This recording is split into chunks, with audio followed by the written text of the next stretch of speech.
Halo para penggemar dan pecinta fisika. Pada video kali ini saya akan menjelaskan mengenai arus listrik dan rapat arus. Saya jelaskan arus listrik dahulu. Arus listrik atau kuat arus listrik adalah jumlah muatan listrik yang mengalir lewat pengantar tiap satuan waktu. Nah, misalkan saya punya pengantar ya. Saya punya pengantar, kemudian ada muatan mengalir ke arah kanan dengan kecepatan V. Ya, A itu adalah luas penampang dari pengantar. Jadi Anda bisa bayangkan pengantar itu misalnya kawat tembaga, ini dipotong ya, potongan dari kawat tembaga. Luas penampangnya adalah absar. Nah, arus itu kalau kita rumuskan seperti ini, arus yang mengalir dalam pengantar adalah E kali V kali A kali N. Saya baca aja Evan ya, supaya gampang menghafalkannya. Oke, ini saya sebut persamaan 1, sedangkan N kecil itu adalah N besar dibagi volume. Nah, ini saya sebut persamaan 2. Nah, sekarang saya jelaskan satu persatu. Itu adalah arus listrik, satuannya ampere. Ya, ini ampere itu ahli fisika ya. Jadi ini disingkat A saja. Sedangkan E itu adalah muatan elementer, yaitu muatan satu elektron. Nilainya adalah 1,6 kali 10 pangkat min 19 kulum. Nah, sebenarnya muatan elektron itu adalah negatif. Negatif 1,6 kali 10 pangkat min 19 kulum. Jadi ini yang saya tulis itu nilainya saja ya. Oke, V itu adalah kecepatan aliran muatan atau kecepatan elektron, satuannya meter per sekon. Jadi sebenarnya begini, kalau misalkan arus listrik itu arahnya ke kanan, maka aliran elektron justru pada arah yang sebaliknya, yaitu ke kiri. Jadi sebenarnya aliran arus listrik itu adalah aliran elektron. Sekali lagi, kalau arusnya ke kanan, maka aliran elektron arahnya ke kiri, berlawanan dengan arus. Nah, jadi kalau kita pikirkan begini ya, jadi aliran elektron itu ke arah kiri, aliran muatan negatif kan? Nah, yang ke kanan itu adalah aliran lubang atau hole. Ya, dalam bahasa fisika hole, Anda bisa setarakan dengan aliran muatan positif, tetapi itu bukan proton ya. Oke, nah sekarang A besar itu adalah luas penampang penghantar, satuannya meter kuadrat.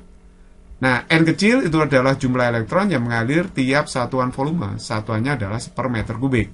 Nah, sedangkan N besar adalah jumlah elektron yang mengalir, sedangkan V itu adalah volume pengantar, satuannya meter kubik. Saya hapus dulu, saya seret ke atas. Nah, oke, sekarang saya lanjutkan. I tadi itu kan rumusnya Evan ya. Nah, Evan. Nah, V kali A itu adalah debit aliran muatan, ya. Mirip dengan fluida dinamis ya. V kali A, kecepatan aliran kali luas penampang itu adalah debit aliran. Nah, sebenarnya debit aliran apa? Debit aliran muatan yang mengalir. Nah, ini saya bisa tulis V per T. Ya, seperti itu. Nah, V kali A itu adalah debit, saya bisa tulis V per T. Jadi debit itu konsepnya kan volume tiap satuan waktu ya. Nah, volume apa ini? Volume yang ditempati muatan yang mengalir tiap satuan waktu, gitu ya.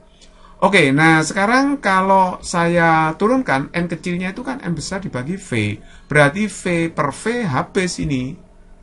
Nah, saya habiskan aja, saya coret sehingga ini hasilnya kan NE kali T. N itu jumlah elektronnya sebenarnya. Dikalikan dengan E, berarti ini jumlah muatan total yang mengalir. Jadi kalau begitu, N kali E itu bisa saya singkat Hi per T. Jadi arus akhirnya kita dapatkan rumus muatan yang mengalir tiap satuan waktu.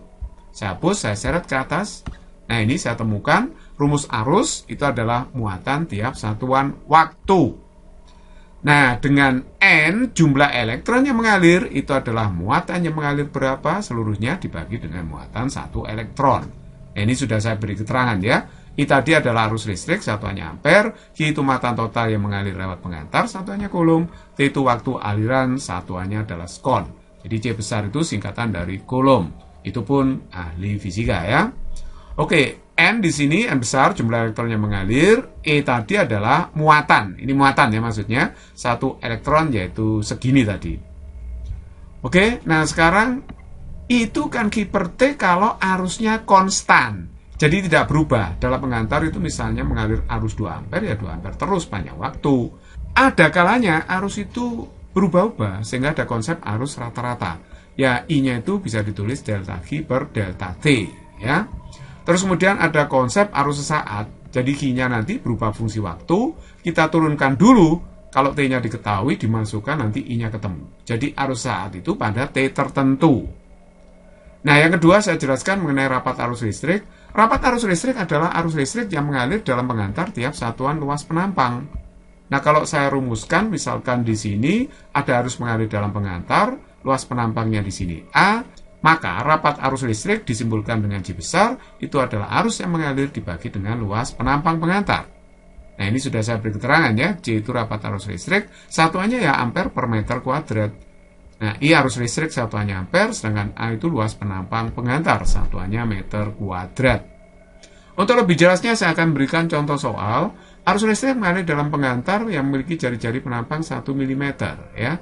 Bila E 1,6 kali 10 pangkat min 19 coulomb, laju aliran elektron diketahui dan jumlah elektron persatuan volume yang mengalir diketahui juga.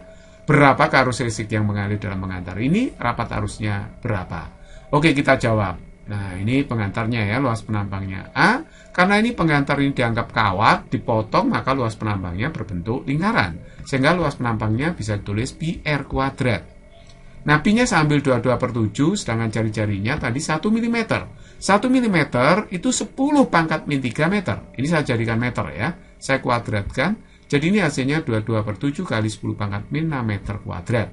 Nah, sedangkan N kecil itu apa tadi? N kecil itu adalah jumlah elektron yang mengalir tiap satuan volume. Ini ya. Oke. Nah, I-nya akan dirumuskan Evan tadi ya, rumusnya. Jadi kita masukkan aja I-nya segini, 1,6 kali 10 pangkat min 19 coulomb. Ini muatan 1 elektron, V-nya adalah 2 kali 10 pangkat 7, A-nya adalah ini, saya masukkan, sedangkan N kecilnya sudah diketahui dalam soal. Nah, nanti kalau saya hitung, nanti ketemunya adalah 12,8 kali 10 pangkat min 6 ampere, atau boleh ditulis 12,8 mikroampere. Nah, itulah jawaban dari pertanyaan A. Nah, pertanyaan yang B, A-nya tadi kan sudah diketahui ya, ini luas penampangnya. Kalau kita mencari rapat arusnya ya, I per A, jadi I-nya sudah tahu ya, kita masukkan. I-nya tadi kan ini ya ketemunya. Nah, A-nya tadi kan ini ya, saya masukkan 22/7 kali 10 pangkat min 6, maka hasilnya adalah 4,1 ampere per meter kuadrat. Inilah jawaban dari pertanyaan B. Nomor 2, arus listrik mengalir dalam kawat pengantar memiliki persamaan muatan listrik Q sama dengan 2T kuadrat plus 3T min 4 coulomb. T dalam skon, hitunglah. Arus listrik dalam selang waktu T1 skon hingga T2 skon, arus pada T2 skon, jumlah elektron yang mengalir pada T2 skon. Oke, kita jawab ya. Muatan pada 1 detik, ya muatannya mengalir pada 1 detik atau 1 skon, ya kita masukkan sini, T-nya kita ganti 1, jadi 2 kali 1 kuadrat plus 3 kali 1 dikurangi 4. Jadi hasilnya ini kan 1 coulomb ya, karena 5 dikurangi 4. Terus kemudian Q pada 2 detik, kita hitung pada 2 skon. Jadi 2 kali 2 kuadrat, jadi T-nya diganti 2 ya di sini. T-nya diganti 2, akhirnya kita dapatkan hasil 10 coulomb, ya kan? Kan ini kan 8 ditambah 6, 14 kurangi 4, 10 coulomb. Nah, jadi kalau begitu, dalam selang waktu itu telah mengalir muatan berapa? Ya, Q pada 2 detik dikurangi Q pada 1 detik. Sehingga 10 dikurangi 1, hasilnya adalah 9 coulomb. Nah, sedangkan delta T-nya jelas 2 dikurangi 1 kan di sini ya. Jadi delta Q-nya kita masukkan 9, delta T-nya 2 dikurangi 1. Akhirnya kita dapatkan 9 ampere. Nah, ini arus rata-rata yang ditanyakan karena ditanyakan dalam selang waktu tertentu. Nah, terus kemudian pertanyaan yang B ditanya arus pada T2 skon. Ini pertanyaan arus sesaat. Kita turunkan aja dq per dt. Saya turunkan Q-nya ini, fungsi waktu ya ini ya, kita turunkan 4T plus 3 kan turunannya. Nah, karena ditanya pada T2 skon, ya kita masukkan aja. Pada T2 skon, itu berarti T-nya dimasukkan 2. Jadi 4 kali 2 ditambah 3, berarti hasilnya adalah 11 ya di sini ya, 11 ampere. Oke, pada T2 skon, ini kita cari berapa muatannya mengalir. Ya, saya masukkan T-nya 2 di sini. Jadi 2 kali 2 kuadrat plus 3 kali 2. Karena T-nya diganti 2 di sini ya. Nah, ini hasilnya adalah 10 coulomb. Nah, kalau kita ditanya berapa jumlah elektron yang mengalir, ya muatan yang mengalir berapa? Dibagi muatan 1 elektron. Jadi 10 dibagi muatan 1 elektron. Nah, akhirnya kita dapatkan 6,25 kali 10 pangkat 19 elektron. Itulah jumlah elektron yang mengalir pada T2 skon. Nomor 3, arus listrik mengalir dalam kat pengantar memiliki persamaan arus I sama dengan 3T kuadrat plus 2T min 1 ampere T dalam skon. Pada T0 tidak ada muatan yang mengalir. Berapakah muatan listrik yang mengalir pada T3 skon? Kita jawab. I di sini adalah dq per dt, sehingga dq-nya itu I kali dt. Nah, kalau kita mau mencari muatan listrik yang mengalir pada T3 skon, ya kita main integral ya. Kalau ruas kiri diintegral, maka ruas kanan juga kita integral. Nah, integral dq dari 0 sampai q nanti, nah integral dt-nya selang waktu t itu dari 0 sampai 3 ya. Nih waktunya, 0 sampai 3. Oke. Jadi kalau begitu I-nya saya masukkan, I-nya fungsinya kan 3T kuadrat plus 2T min 1 ya. Nah ini yang ruas kiri saya integral jadinya Q hasilnya.